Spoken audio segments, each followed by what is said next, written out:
కేటీఆర్ అండతోటే కబ్జాలు. నేనిప్పుడు టాస్ మాత్రమే వేసిన, ముందుంది టెస్ట్ మ్యాచ్, జాగ్రత్త. హిల్ట్ పాలసీకి బీజం వేసిందే కేటీఆర్. సిగ్గుండాలే, ఇంటి అల్లుడు ఫోన్ ట్యాప్ చేసుడేంది? పార్టీల కేంచి ఎల్లగొట్టిండ్రు కదరాబాయ్. కళ్ళు సలవడతలేవా? నాపై మొరుగుతే కాళ్ళు ఇరగొడతా, అందరి చిట్టా విప్పుతా. నన్ను నిజామాబాద్కే పరిమితం చేశారు. అది 5 ఏళ్లే. మీరు కేసీఆర్ నీడన చేరి పందికొక్కుల్లా తిన్నారు. ఏదో ఒక రోజు నేను సీఎం అయితా, మీ అక్రమాలపై విచారణ జరిపిస్తానని వార్నింగ్. మాధవరం కృష్ణారావు, నీ వెనుకున్న గుంట నక్కను వదల. కవిత. సరే కవిత గారు, మీ అసంతృప్తి ఏందో, మీ పోరాటం ఏందో మీరు చేస్తున్నారు, కానీ ఈ మాధవరం కృష్ణారావు వెనుకున్న ఆ గుంట నక్క ఎవరో కొంత ఆయన పేరు కూడా చెప్పండి.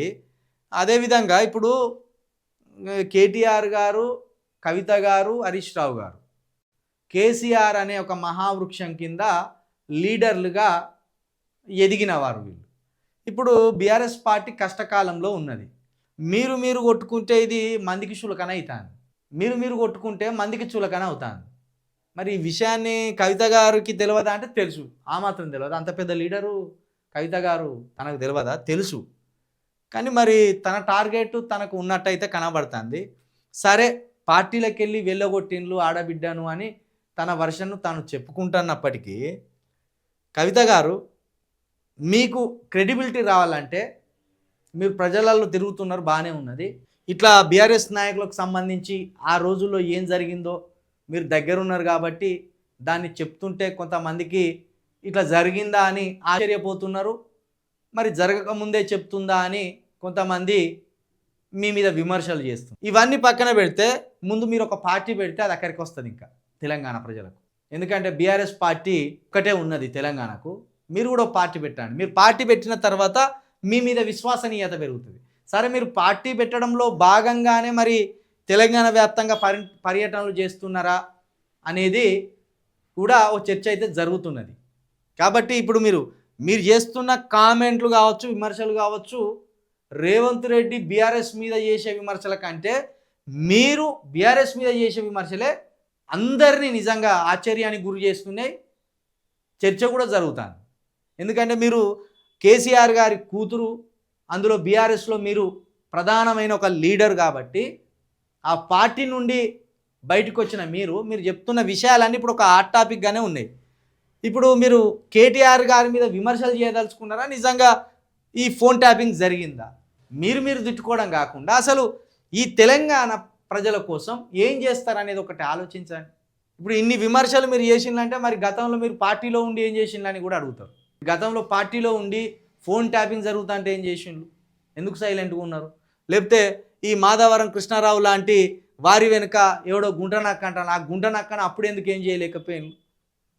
కేటీఆర్ అండతోటి కబ్జాలు అనే ఒక మాటను మాట్లాడిండ్రు. నిజంగా కబ్జాలు చేసిండ్లా? చేస్తే మరి ఆ టైంలో మీరు ఎందుకు నోరు మీద పలేదు? ఇవన్నీ వస్తాయి కదా.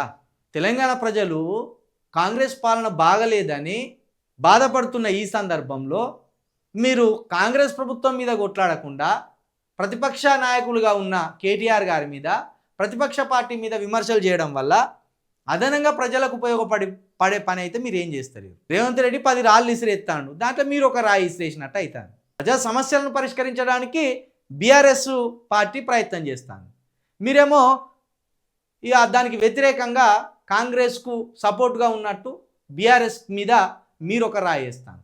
ఇక్కడ తెలంగాణ రాష్ట్రంలో ఎట్లున్నదంటే కాంగ్రెస్ పార్టీ మీద పోరాడాలి, ప్రభుత్వం మీద పోరాడాలి సమస్యలను పరిష్కరించమని. కానీ బీజేపీ పార్టీ బీఆర్ఎస్నే తిడుతున్నది, కాంగ్రెస్ పార్టీ బీఆర్ఎస్నే తిడుతున్నది.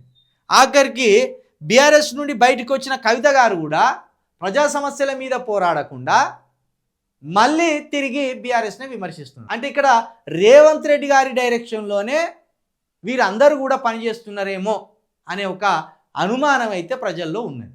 ఆ అనుమానం పోవాలంటే కవిత గారు మీరు చెప్పేటి నిజం అనిపించుకోవాలనుకుంటే మీరు ముందు ఈ పర్యటనలు ఎందుకు చేస్తున్నారు? పార్టీ పెడదామని చేస్తున్నారా? ఉట్టిగానే తిరిగి మళ్ళీ బీఆర్ఎస్లోకి వెళ్ళి నేను మాట్లాడిందంతా తప్పని ఒప్పుకుంటారా మళ్ళీ భవిష్యత్తులో? మరి ఇదంతా ఒక గందరగోళం ఉన్నది.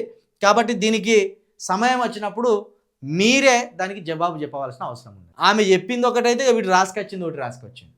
డైరెక్ట్ కేటీఆరే కబ్జాలు చేసిందని రాసుకొచ్చింది. ఎందుకంటే వెలుగు పేపర్ కదా, రాకపోతే వీనికి నెమ్మది ఉండదు. ఆమె మరీ ఇంత ఘాటుగా చెప్పలే, కేటీఆర్ఏ కబ్జాలు చేసిండు, కేటీఆర్ఏ దోసుక తిన్నాడు, కేటీఆర్ఏ ఫోన్ ట్యాపింగ్ చేయించిండు అని ఆమె డైరెక్ట్ ఎక్కడ అనలే. ఆమె ధోరణిలో ఆమె మాట్లాడుకుంటూ పోయింది. కాబట్టి బీఆర్ఎస్ పార్టీకి మైలేజ్ వచ్చే టైంలో కవిత గారు బయటకు వస్తున్నారు. మరి ఈ రహస్యం ఏందో అర్థమవుతలేదు, ఈ వ్యూహం ఏందో అర్థమవుతలేదు. బీఆర్ఎస్ పార్టీకి మైలేజ్ వస్తుంది. ఇప్పుడు నిన్న రిజల్ట్స్ వచ్చినాయి కదా, 2000 స్థానాలు కాంగ్రెస్ పార్టీకి గెలిస్తే 1500-1600 స్థానాలు బీఆర్ఎస్ పార్టీ గెలిచింది. అది మైలేజే కదా. కథం మళ్ళీ ప్రెస్ మీట్ పెట్టింది నిన్న కవిత గారు. మరి దీన్ని వెనుక ఉండి నడిపిస్తున్నది ఎవరో తెలంగాణ ప్రజలే గ్రహించాలి.